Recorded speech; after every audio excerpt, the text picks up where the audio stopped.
You're listening to the Water in Real Life podcast, the podcast for people who want to become better leaders by becoming better communicators. Why? Because those who tell the stories rule the world. We're your hosts, the H2 duo, Stephanie Corso and Ariane Shipley. So without further ado, let's get to the show. Well, I'm hardcore fangirling right now, Ariane. I don't know about you, but I mean, we have a celebrity in the house, in my opinion. So. We've got some water famous female in the house today. So excited to be joined by Kelly Deering Smith. And I love her bio that she sent. I love that she's curious, she's creative, loves a good story. If you didn't know, she is the VP of Communications and Marketing at Louisville Water Company. The ultimate job, as she says, to highlight something, most people take for granted, that high quality and reliable drinking water. Why do I want to sound like Matthew McConaughey when I say that? I don't know, but this lady's got 20 plus years in the water industry, 10 years in television journalism. She is rocking it over there in Louisville. Kelly, thank you so much for being here with us today. Thank you. Where's my tiara? I would just like to be the water queen. Let's forget the VP. Okay. So now I'm joking. Yes. This is such a treat. I mean, we're like awesome friends. We're best buds on social media, and now just doing this, it just seems natural. So I'm so looking forward to this. Yes. So excited. Well, I'm going to kick it off. Normally Stephanie kicks it off, but I'm going to change gears a little bit because we had a couple conversations and I just thought it was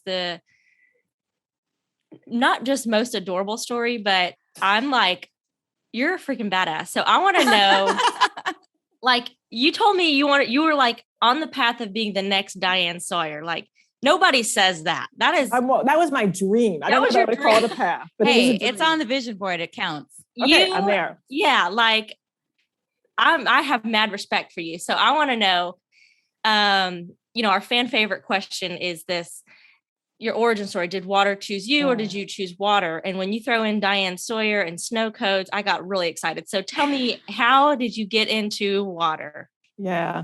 So I would say that water chose me, definitely. I mean, I did not choose water. So I was a television journalist working here in Louisville, and my husband is a videographer. And when we got to Louisville, that was supposed to be like a very brief stopping point because we were going to end up in Chicago and I was going to be the next Diane Sawyer. I was going to break the news, right? Yes, I mean, I was that person. I grew up in a very small town in Eastern Kentucky. I worked at the hometown radio station, W Flea, where I read the obituary column.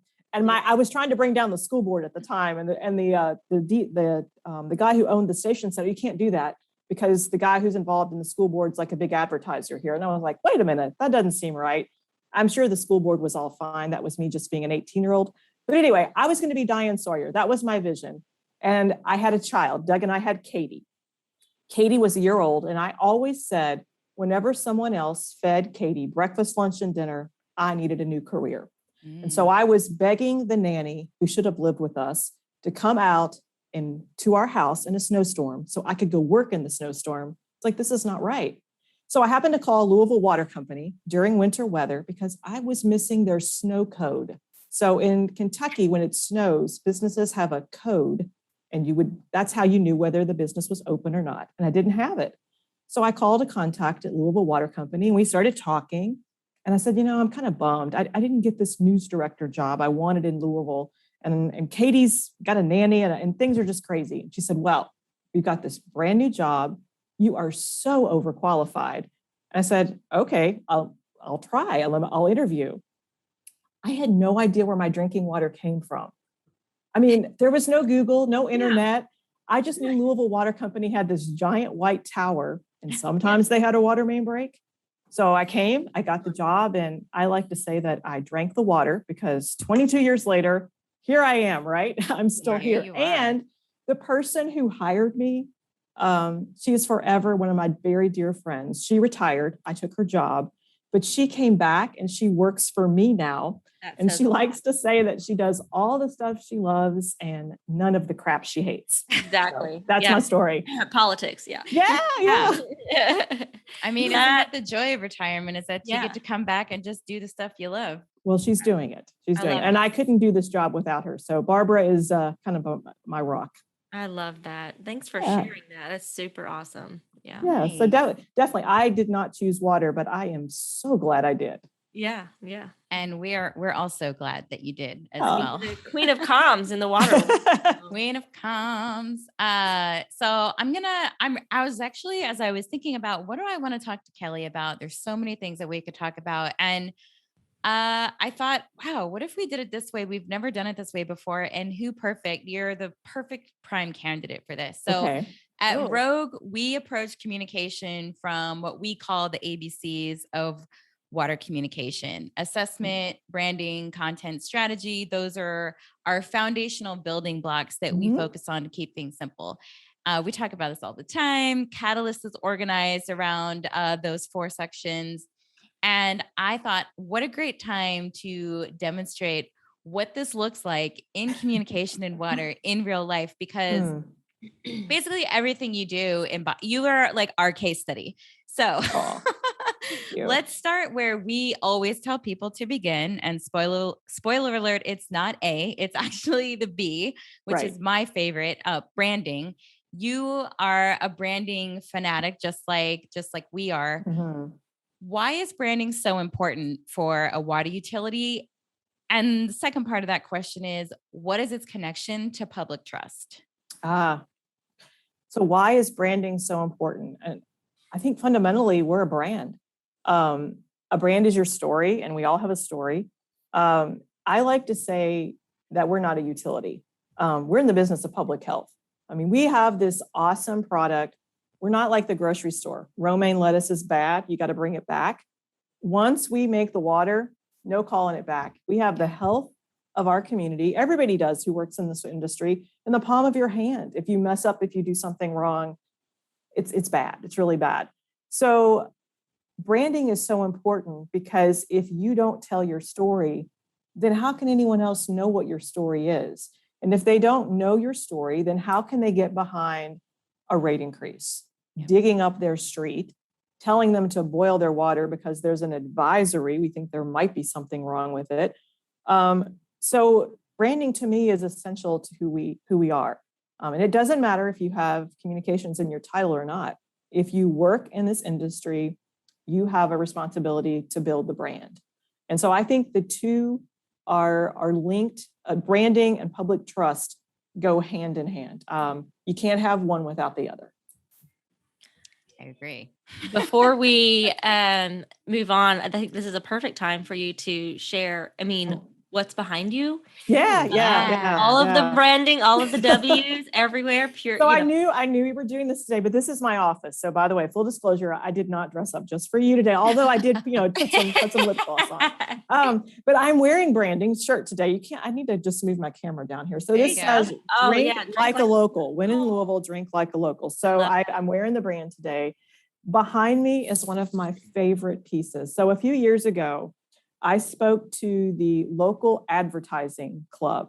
I mean, who invites a water utility person to speak at the ad fed, right? And so the whole time I'm speaking about Louisville water and the trademark tap water we produce called Louisville Pure Tap, Kat is drawing what I'm saying. Yes. So by the end of a 30-minute presentation, this is what I ended up with: icons that talk about bourbon and corn and tasting and billions of gallons of water.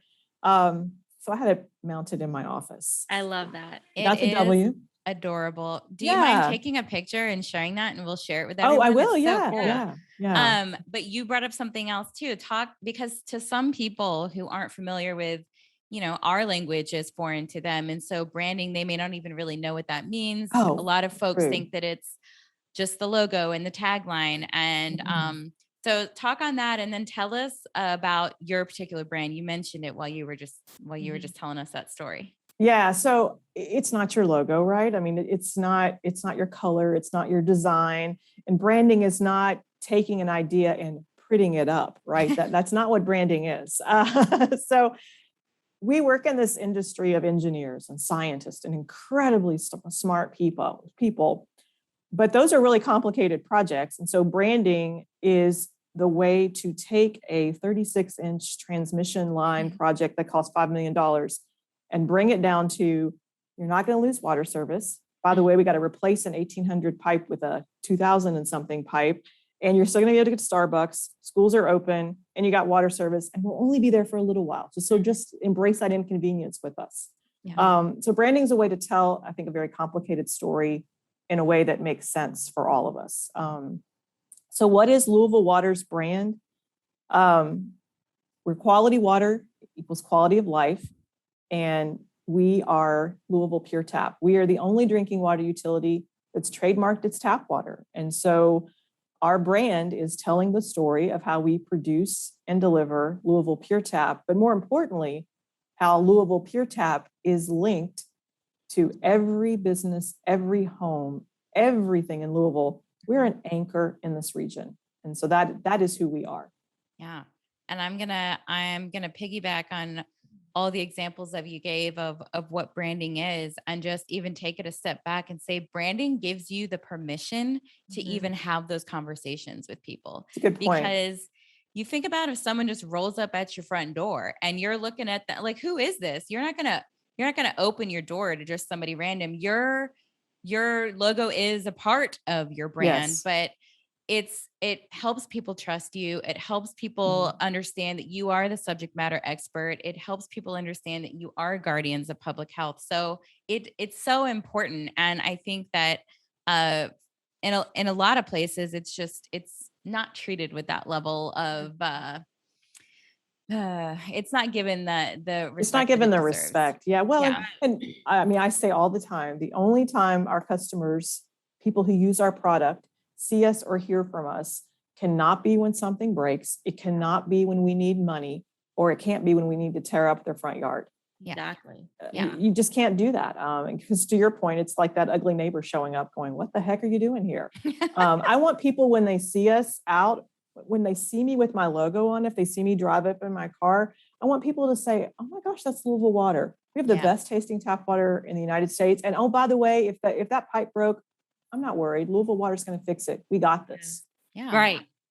Yeah. On one hand, there's a lot of RFPs out right now, and have been for a while, about doing all this infrastructure upgrading and meter change outs and all these great things. And I'm like, cool. But like, have you thought about how you're going to communicate this in any one of those RFPs that are out there? Right. And the answer is pretty much no. And I'm like, cool, you're doing this, but you're missing a huge opportunity. You're missing the mark. Well, and communicating doesn't mean just putting out a message on social media or just sending out something that you think the media is going to get. I mean, the art of strategic communications is delivering the message where people can receive it. I think we in this industry have a horrible habit of saying, we're just going to have a public meeting. You come to us, right? If you want to know something, you come to us. That's not how it works. It's a two-way conversation. And so I think a lot of problems with those RFPs, or just utilities in general, is we think just because we said it, just because we sent you a letter that was typed in Times New Roman, well, you of course should know what we're doing, right? Yeah. So and we've sorry, even heard soapbox moment. Yeah. Times New Hey, Roman. this is why I told you. Bring on the soapbox. Yeah, it's all good. You just reminded me of an experience. This has been several years ago, but one of our buddies he did conservation work in a local city around here, and some resident was upset. I think this was when we were in drought, so we were in water restrictions, and they had hit almost every touch point that they could have used to tell people about the changes that were coming or what was happening with twice per week watering or whatever it was. And this one particular customer was basically like, if you didn't come knock on my door and wait for me to answer, then how would I know about it? So yeah, it's just you have to like build a relationship where people that relationship matters so much now. So now I'm going to go back to Katie. So Katie's 23, Courtney's 20. And if I want Katie and Courtney to know about what Louisville Water is doing, am I going to send them a letter? I'm going to do a media release. They really don't watch the news, right? So now we in this industry have to be thinking about the Katies and Courtneys of the world. When they eventually become our bill paying customers, that can't be the first time they hear about Louisville Water Company, is when they get a bill or sign up for service. So, and how am I going to get that message to them? So that's where digital, and that's where in person. I will always be a huge proponent of in person. There's nothing that can Yes. replace a conversation. That is so Don't give true. too much away. That's coming up. Okay, sorry. All right, Okay. sorry. Okay, so we know, solid branding, you have to have your own story straight before you can begin to really tell your story to others. So internally, you kind of have to have that story straight. But the question we get often is like, how do we know that it's working? How do we measure this branding or the communications? So this kind of brings us to our second letter of the alphabet, A, assessment, which is B, then A. So we'll change that alphabet. But I want to approach this from the business case perspective.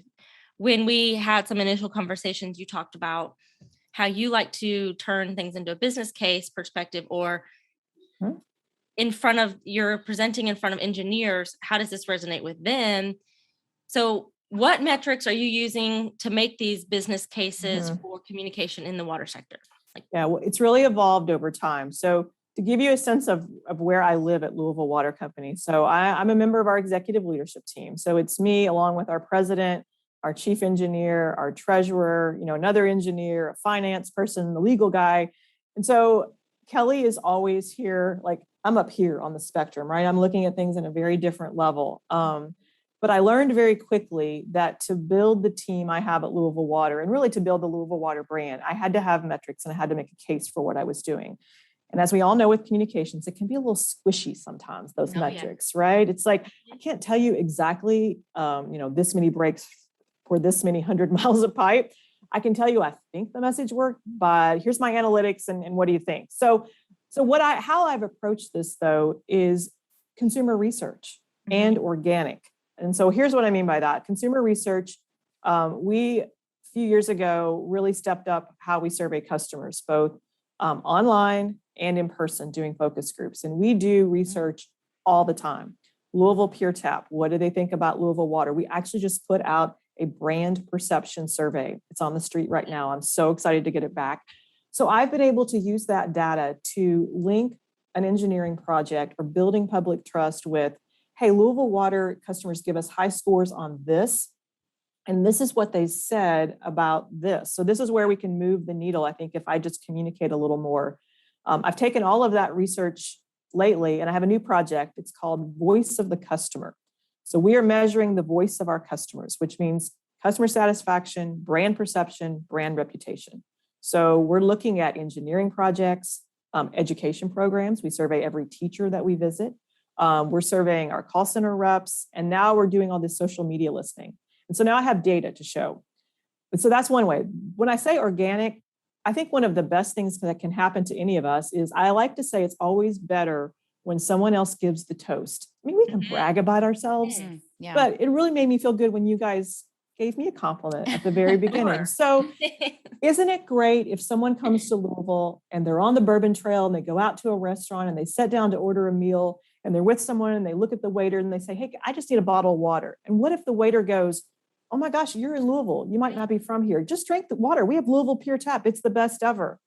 Or in someone on Twitter, there's smack talk about Louisville Water, how good it is on Twitter. I mean, I can't pay for that kind of endorsement. And so that's the organic endorsement that I think really matters for metrics. That's the squishy side of it.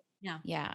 Love that. And I just want to bring up, you talked about that personal outreach, that one-on-one face conversations.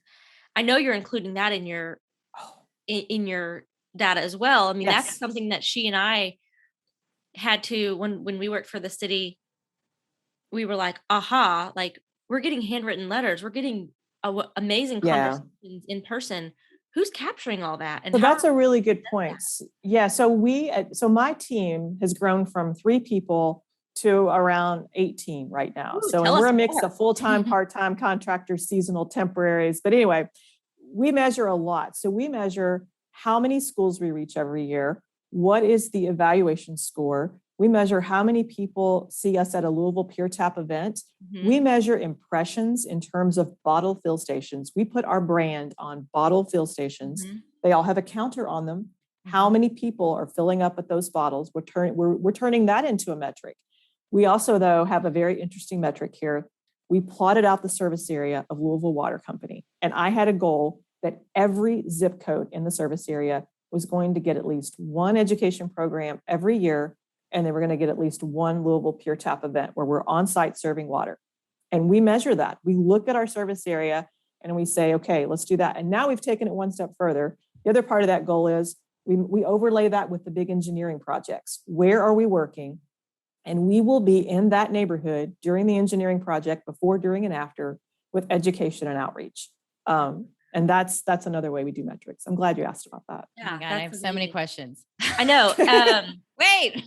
Well, I was just going to give it for our listeners just a little like, hey, if you want to go from a 1-person show to 18, just hit up Kelly and ask her about that. Like, my goodness. I'd love a few more too, though. So let someone help me make the case for more, right? Okay, rapid fire questions Okay. to what you said. How much of this research, everything you just described, how much of that are you outsourcing? How much of that is happening in your team, from your team, by your team? So the voice of the customer project, I am outsourcing with a local research firm, 2 women who own their own business. You guys can relate. I love supporting local. So they are my right hand in research. When it comes to measuring internally education and outreach, we do that all ourselves. Awesome. And I love that you overlay your efforts with the engineering projects that are happening. That is huge. Is a lot of times that doesn't happen because it's personally, I can say, like, we weren't always at the table. We didn't always know what was happening. So is that A, something you had to fight for? And B, what does that relationship look like now? So it's evolved over time. And I would say over the last 10 years, we have come a long way at Louisville Water Company. Before then, and my predecessor, Barbara, did an amazing job, but we weren't always at the table. Yeah. Now we're at the table because Kelly is a VP role and I hear all those conversations. So communications needs to be a C-suite job. I'm just firmly believe that. Snap on that. You just heard my snap. So every December after Louisville Water passes our capital budget, we sit down, my team sits down with our engineering team and we say, okay, tell us where you're working, because we're going to look at that differently than you. We're going to go, oh, that elected leader is a hot mess. We know somebody here. Hey, we've got branded fountains in that area. Let's do some things there. That's where so-and-so lives and we don't want to piss her off. Yeah, exactly. Or that's my house. What are we doing? Right. Yeah. So we got to talk to each other. We have got to eliminate the silos, not only in our industry, but in our utilities. It's really okay for engineers and communicators to be friends. You can really talk to each other. It is. Yeah. I've even dated one before. It's fine, y'all. Yeah. Okay. So how often are those? I have this question and one more, and then we can go to the next question. But how often are y'all touching base like that with the engineers and the water quality folks? I would. It's daily, sometimes weekly. Now, formally, I would say monthly. Your 4-hour meetings. Yeah. I'm sorry. What did you say? Your 4-hour meetings. Your 4 right. Meetings. Yes. Yes. Try to keep those monthly. But our VPs, our VP team, we meet every Tuesday. So I'm with our chief engineer every week. And so he's also over the lab. So I'm joined at the hip with water quality as well. Awesome. It's regular. You cannot wait to talk to somebody until you need something. Mm-hmm. I got to get to know you. Yeah. You got to have that relationship, build that trust. And it's just so weird how I feel like sometimes, and maybe this is just the perception that's given off, but just this like guardedness that I experience sometimes. And I'm like, you guys and gals, I want to make it better. I don't want to make you look bad ever. Like I'm here to help, and it's just, one thing that's really helped me with that is thinking about the strategy. Mm-hmm. So for example, if it's a big engineering project or water quality, our team trusts me to draft and deliver that message. I will certainly let them see it, but I'm going to be the face of that project, so to speak, I guess you would say.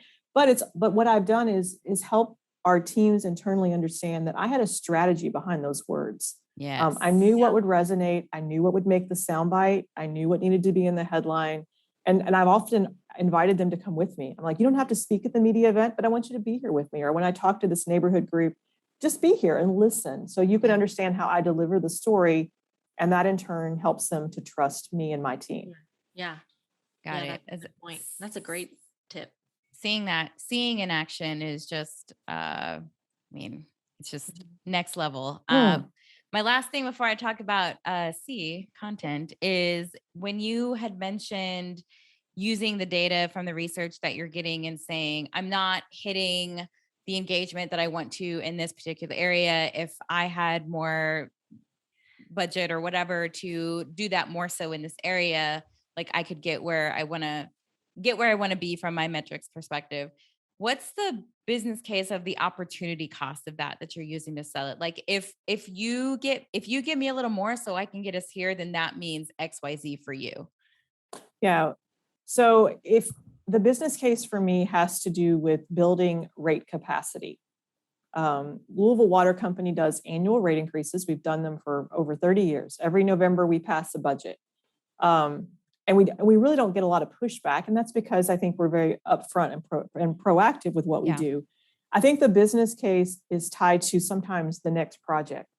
So if we want this to go well, and I can dial up some education and outreach and communication here, then when it comes time to do the next lead replacement project 2 streets over, word of mouth travels, and I can make it really easy for us to get in there and get it done.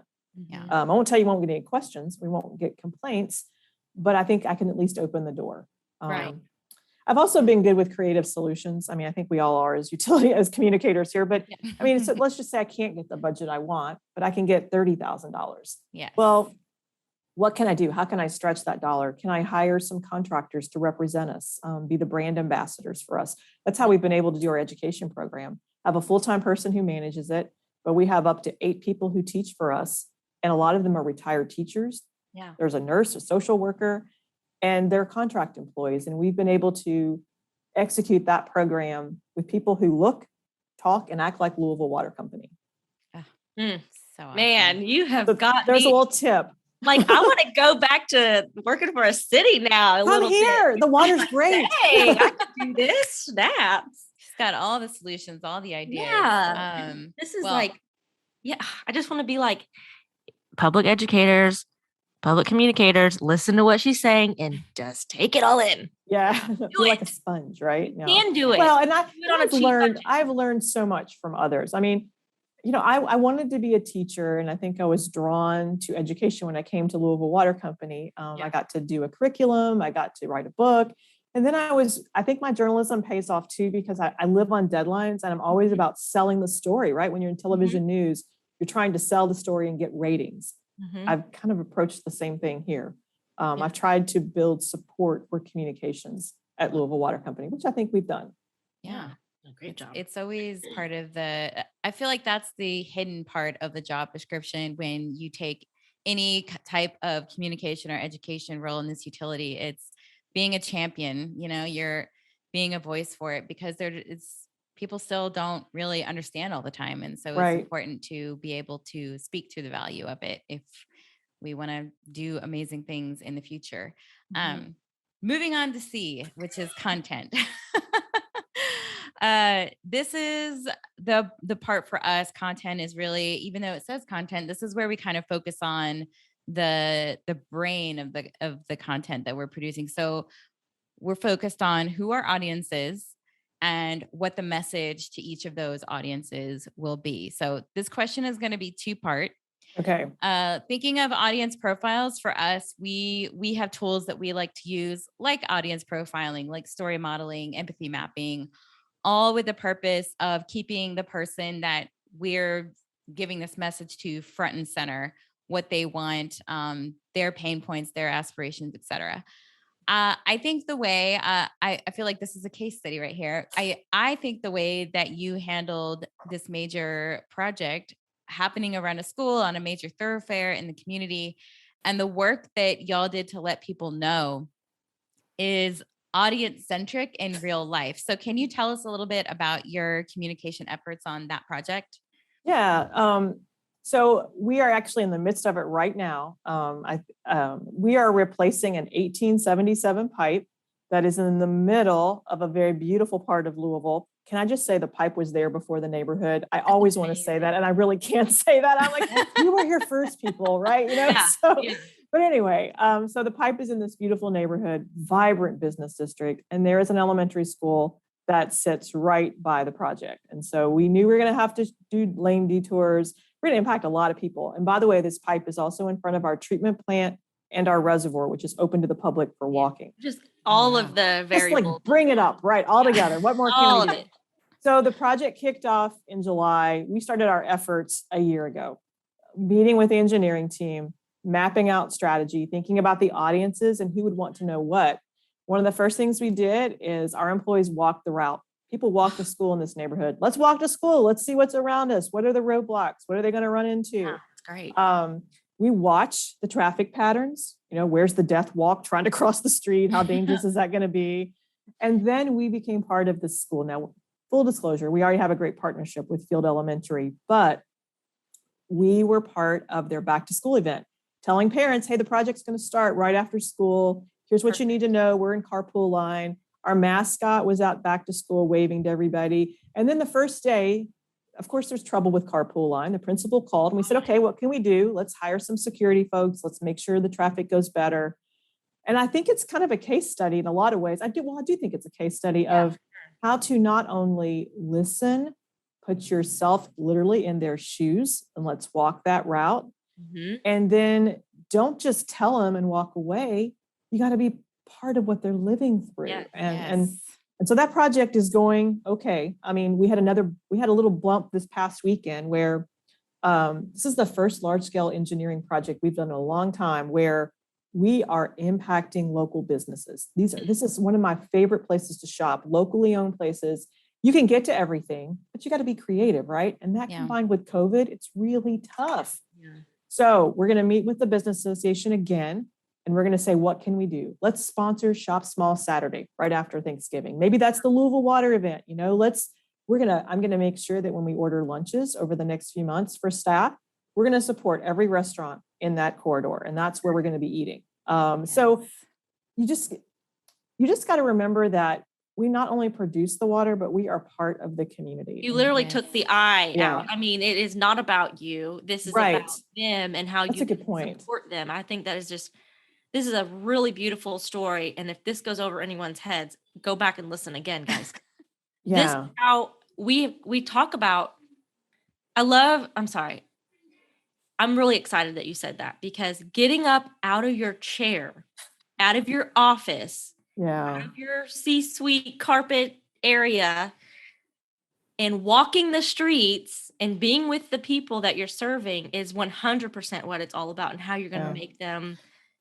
Yeah. I mean, we could have this whole conversation too about equity and affordability too. I mean, my God, my eyes were open during COVID when we stopped turning people off for non-payment and we went from 1,000 to 18,000 people owing us money. Yeah. What the heck is going on? Yeah. And so people in this industry, they're going, oh my gosh, that's people taking advantage of us. They know we're not turning off. I'm like, okay, let's see the data. Show me the numbers. Yeah. And so we ran the numbers on those 18,000 customers. 70% of them had never missed a bill or only been late one time. These people had no way of knowing how to even ask for help. Did they even know Louisville Water Company had a customer assistance program? Yeah, probably not. At that point, we said, okay, it's not affordability anymore. We're going to call it drops of kindness. And we are going to live in your shoes. And I actually called in for payment assistance. Mm-hmm. Oh my God, it's a hot mess. We've got to fix that. I'm like, I've never had to ask for help with my bill. So I didn't know what these people were living through. And so anyway, that's another soapbox, but my eyes were open with affordability. Yeah, it's so important to just get out there and be with the people you're serving to see what it is that they're living through. The carpool line is a nightmare for everyone, no matter where you're at. Yeah. And then you throw in some construction or deconstructing some pipes. I mean, it's a hot mess. And I love that you guys are not just throwing one solution out and then saying, bye, we'll see you at the end of the school year. You're still. And by the way, we took up last week that it's an 1877 pipe and we brought a piece of it out, the dates on it. And we did a little media story yesterday. So I'm like, see, I told you it was old. It's beautiful. We're going to save it though, for our museum. You should. So, I'm geeking out over the history of water and I love that. So keep it, please. What I love about this, and it would be remiss of me not to explicitly point this out, is we talk all the time about design thinking. We talk about design thinking on the podcast. We integrate design thinking in almost every catalyst. And it's a new concept to a lot of folks. We try to introduce that and ease into it. But this is what it looks like in action. Is that what Kelly is describing is the first step to design thinking. And that is observation, that is inquiry, that is interview, that is going out and talking to actual people, the actual people who will be affected by what's happening. And, you said it, put yourself in their shoes and understand it. Go walk it, go talk to folks, go ask, what can we do? Get their perspective. So if you have ever listened to a podcast about it or come to Catalyst and be like, yeah, sure, this is great, but what does this have to do with my everyday? This is exactly what it has to do with your everyday. It's right here. And I love that there's this tangible, concrete example out there in the sector that people can look to of how they can integrate that. Well, and a good communication plan always starts on the inside. So you got to make sure your employees know first. So when I was in television, I used to, if I hired a producer, I would make them go out with the television reporter and the videographer so they could understand what it's like to try to do a live shot when it's raining, or what it's like to interview someone who perhaps just lost their son in a shooting and you're asking them to turn something around. And so I've taken that same principle here. So when I hire someone on my team, I want you to know the river to faucet story.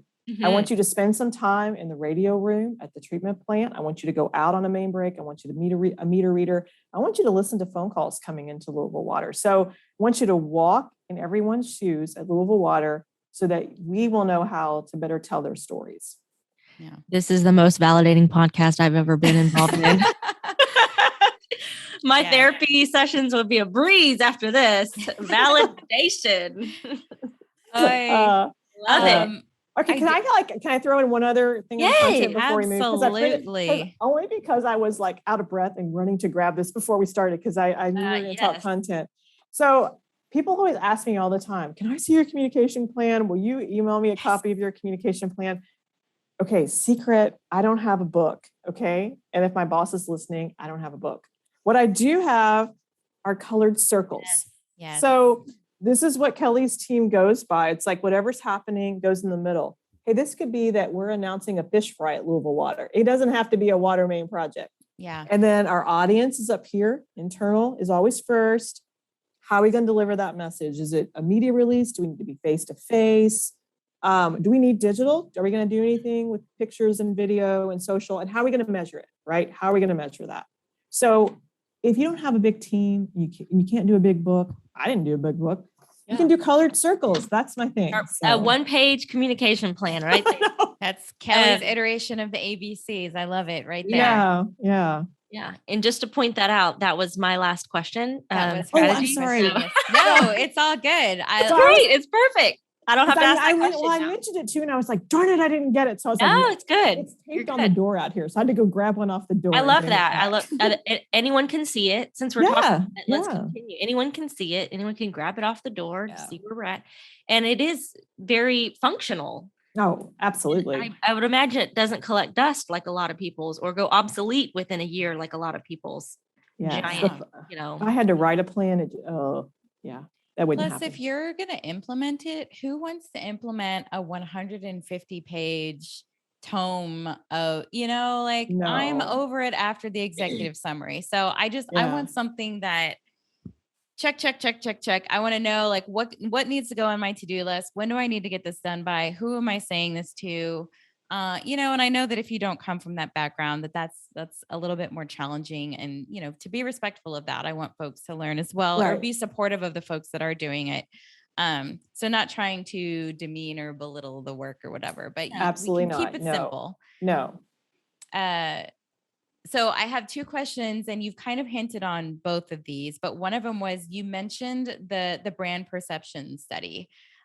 So tell us a little bit more about that, because that is also just another amazing way that you're keeping hyper-focused on your audience. So in working with the local research company, Lisa and Linda, we started talking about how we measure customer satisfaction. We talk about innovation, trust, rates. And I think people really like us. I mean, I see it on Twitter, you hear it out in the community, but I'm like, do we really know what people think of us, Yeah. And so that's where this idea for a brand perception, brand reputation look came from. And so it's essentially 10 to 15 questions about feelings. Like, how do you feel about Louisville Water Company? When you see the name, what does it make you think? Or when you drink the water, what do you think about Louisville Water Company? And we're doing the survey with two audiences. One is just our general population. But the second part of that survey is we are targeting the University of Louisville. We have a great partnership with U of L. We brand bottle filling stations. We're on campus. We do guest lectures. They're going to be future customers, I hope, one day, but they already drink the water. So what do they know about us? And is all that work that we've done at U of L, are we moving the needle, or what needle are we moving? So this will really be a benchmark for Louisville Water. Nice. That is awesome. Investing in your future users. I love it. Yes. Yeah. Get them engaged so that they know that that they have a voice in their local water as well. So important. Yeah. We also did a survey over COVID too. We'll do a third one coming up. We've done 2 surveys now in COVID to measure empathy for Louisville Water. How are our customers doing? Have they heard of Drops of Kindness? Are we moving the needle? What do they think about that? Do they think Louisville Water is being empathetic? So I'd like to think we might be one of the only utilities with an empathy score coming out of all of this, maybe. So we'll see. I'll keep you informed. Yes, please. Love all of that. And for anyone scoffing at this about, talking about feelings and emotions, it's already been proven neurologically that we, Antonio Damasio, I think, is the neuroscientist who said it, that we are not thinking animals that feel, but rather feeling animals that think. Yes. I know that is so hard for technical minded folks to, like, I've pissed an academic off before by saying that. I mean, he was jokingly pissed, but did not want to accept that. But it is so true, the way that we're driven about how we feel about particular things. And so knowing that and being able to pinpoint it, then you can begin to evolve and make that change. Well, and I think just when hearing you say that, I mean, I think all of us, who couldn't get around public health? I want you to be safe and healthy. I want you to be happy and prosperous and feel good. And hey, by the way, did you know that high quality, safe, reliable drinking water is part of that? That sounds much better than saying, I'm a utility and this is what we do. And this is how I bill you. And this is how you pay. Yeah. And don't ask me any more questions. Don't ask me more questions. Just show up at the public meeting, right? I mean, that's a much different way to talk about what we do. But I do think it's hard for some people. It is hard. They can't do it. It is hard. I agree. Yeah. It's never easy, but nothing worth having ever was. So job security. Yeah. The one last thing I wanted to touch on before we got into the lightning round, and you did mention this too, about how important it is that your plan will always have a personal, that face-to-face relationship connection piece into it. Yes. That's one of the things that we really appreciate about your approach, is that human element. You're so great at combining the branding piece, the digital piece, then that strategic outreach, which is what that the words I use to describe that. So how important are partnerships to your strategy? And tell us about some of your favorites. Oh, partnerships are so important because it's always better when somebody else gives the toast. When somebody else says, hey, they're doing a great job, right? So but partnerships are a way to build your brand. I have 18 people, but there's 1 million people who drink our water every day. We can't be everywhere. So partners are good alliances. So some of my favorites, and I have visuals for this. Ooh. Okay. So all you need is water, right? If you're going to have good bourbon, you got to have good water. So there are 20 distilleries that use our water every day. And so we do a water tasting and a bourbon tasting at the same time. I mentioned, by the way, I just got this in too. We have our own ice mold now for your bourbon. I'll have to send you guys one. It's pretty cool. Yes. I love that. Okay. So you use water in the kitchen, right? So we have a measuring cup. We work with local chefs sometimes to talk about water. Perfect. Yeah. And then this will be backwards, but we wash, you dry. We have our own dish towels now as well. I love that. Nice. I have to take my mic out real quick. Hang on. Yep. She's like the Mary Poppins of water right now, y'all. Just she couldn't hear that. No, you didn't hear me. I just called you like the Mary Poppins of water right now. You're just pulling all of these like things out of your secret, your magic. All right. So we have over 100 of these. Yeah. These are 5-gallon coolers that are wrapped with a message. Much better than the ones that I did. And we have cups that go along with them. We have dog bowls. We have Of ice course you do. scrapers. Yeah. Anything I do has to have a water touch to it. And we have water pitchers. Hang on, let me grab this. Can I just say what I did to my 5-gallon buckets? I put we had t-shirts. We had t-shirts made, and I put these old t-shirts. I wrapped them in old t-shirts because I didn't have a budget for branding. You know what I call that? That's creative branding. And don't let anybody tell you that it's not. Okay. Yeah. So here's a good example. So if you're at Louisville Water Company and let's say you're on a board or you're helping with something, you better be serving and drinking the brand. So I'm going to give you the pitcher. I'm going to give you a reusable bottle. And I'm going to give you compostable cups. I mean, to me, that's like my soapbox again. Yes. But how in the world will people trust us if you walk into a room with a bottle of commercial bottled water? If all your council is drinking out of bottled water, we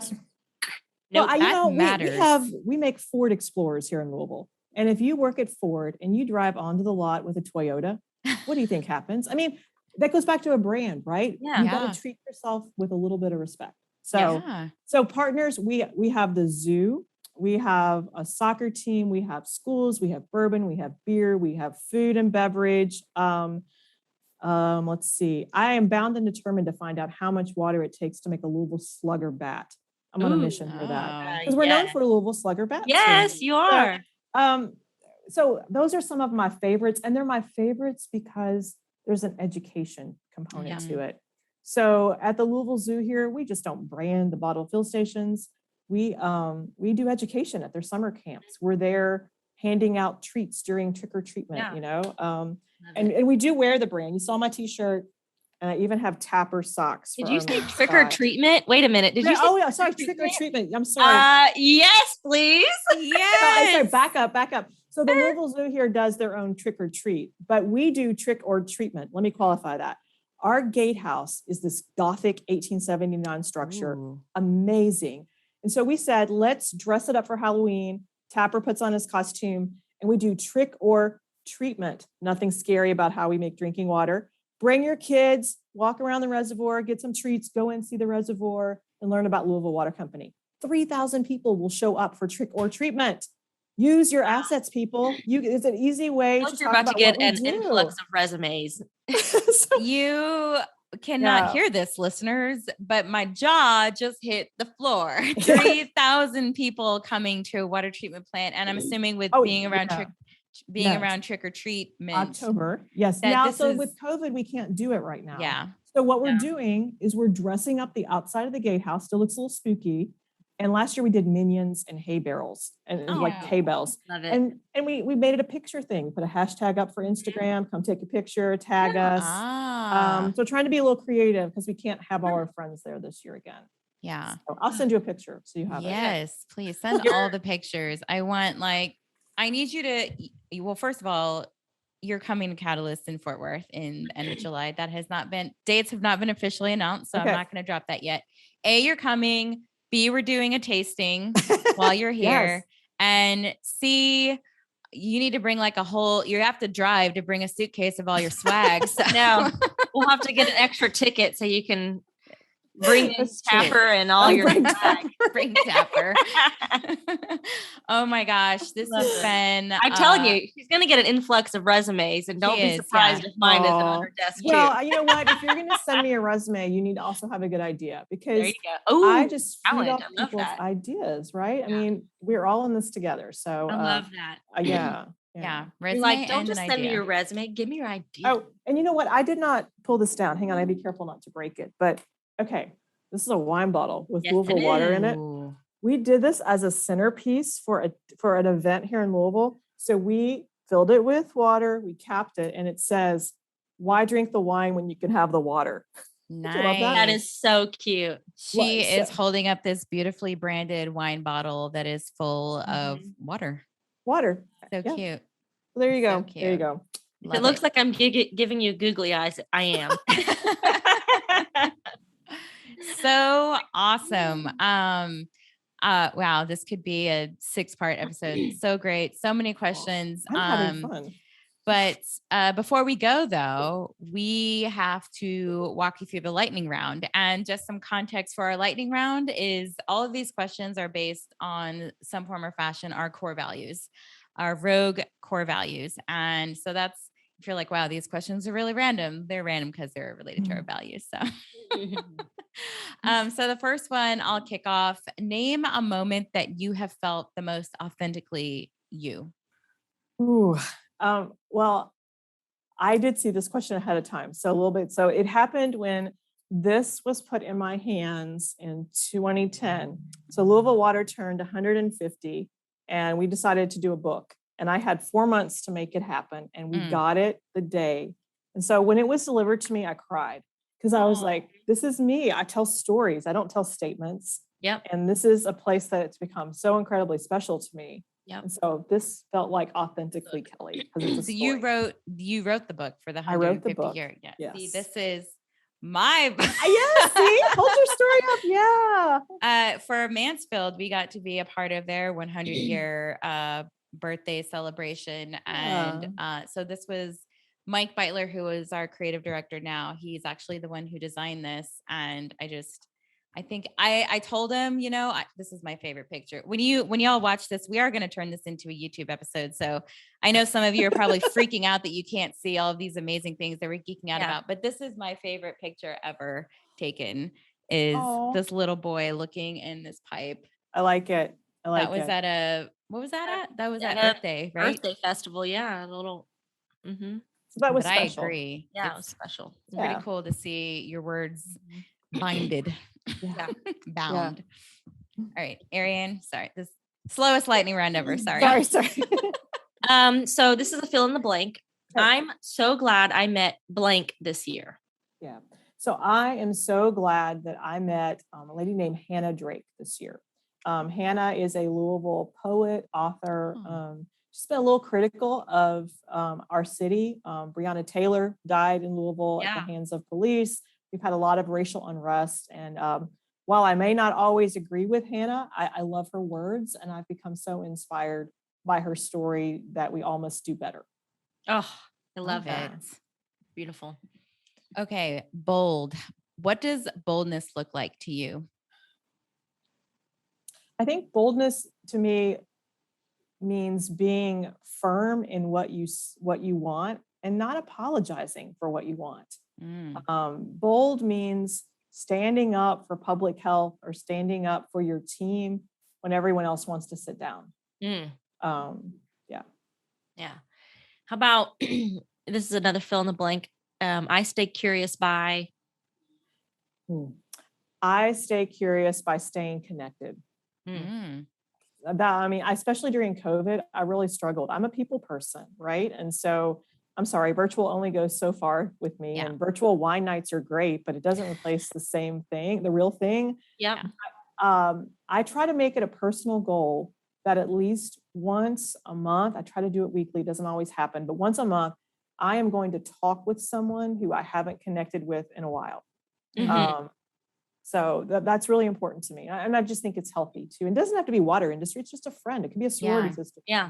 It's amazing how fast time flies and you realize you haven't talked to that friend in a while and you're like, call. So important to do that. Okay. We like fill in the blanks because this is another one. Yeah. I go to work every day so that my neighbors can. So my neighbors can enjoy the quality of life that they expect in Louisville. And they can have fun, right? I go to work so you don't have to worry about turning on the faucet. Yeah. You don't have to worry about dysentery. Gotcha. We got You're welcome. No cholera. Check. No cholera. Yeah. And here's a little fun added to it. Yeah. What's something you're deeply grateful for? I am so deeply grateful for opportunities. I mean, I think back to that snow code Diane Sawyer story, and I'm like, thank God I opened up the newspaper and saw a printed ad for the Louisville Water Company about the same time I called about that snow code. Because otherwise I would not have gotten to do two things, actually three things. I would not have gotten to have the career that was so incredibly important to me.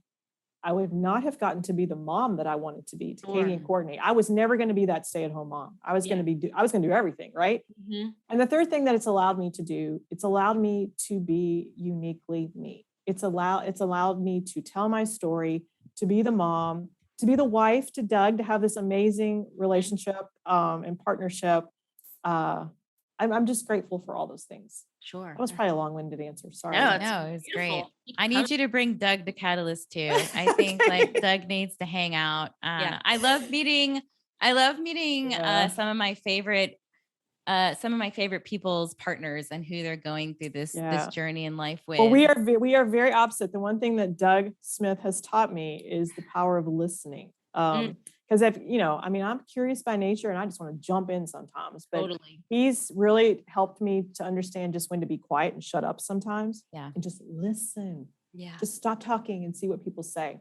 And he's right. I hate to admit it sometimes, but he is right. So I know. Nice.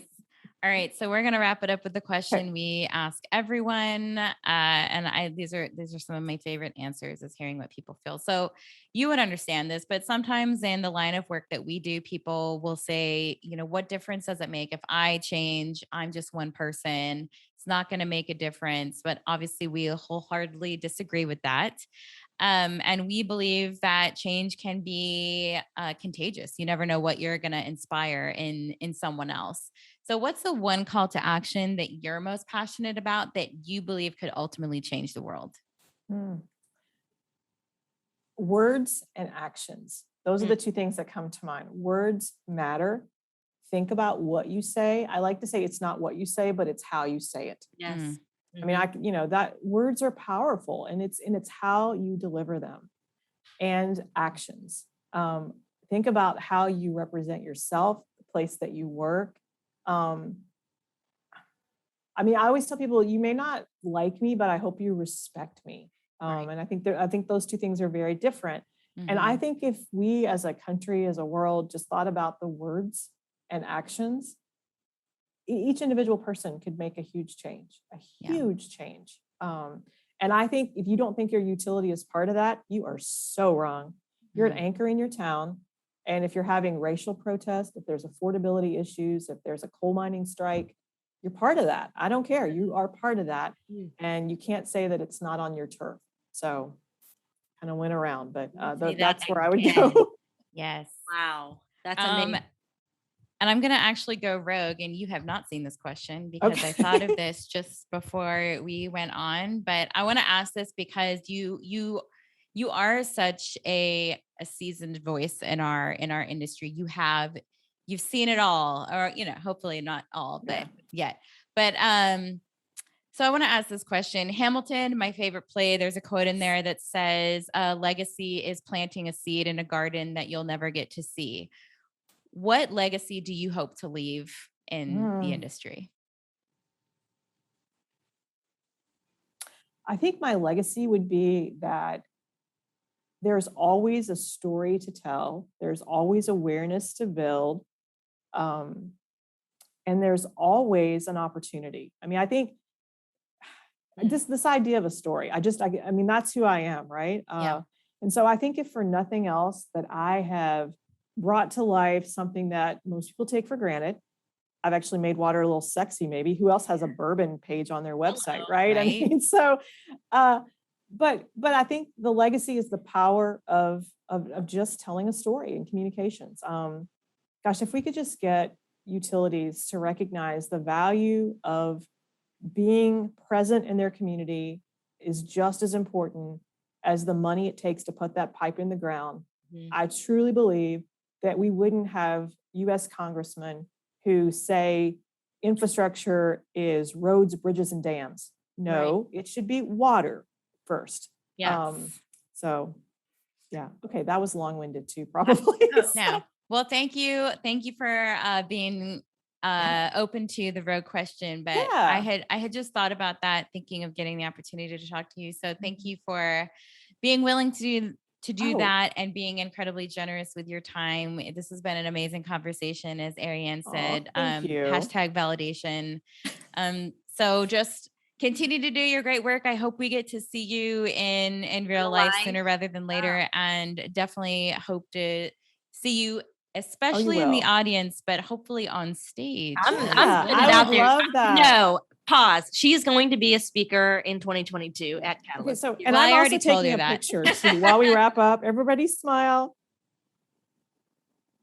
Sorry, yeah, I'm all about the story, right? I love it. So I have to have you on my story as well. Don't forget, we need a picture of your wall as well. So My wall, trick or treatment. I have so much to send my to you. gosh. So. Well, I'm going to take a screenshot of us right quick. So we are, let me, okay. Ready? 1, 2, 3. There you go. Andre, you can edit all that out. And bye. No, just kidding. Yeah. So Andre, you can cut out that little bit, but anyway, just wanted to say, so excited to have this conversation, and thank you so much for being with us today. This has been an awesome opportunity. Best part of my week. Thank you.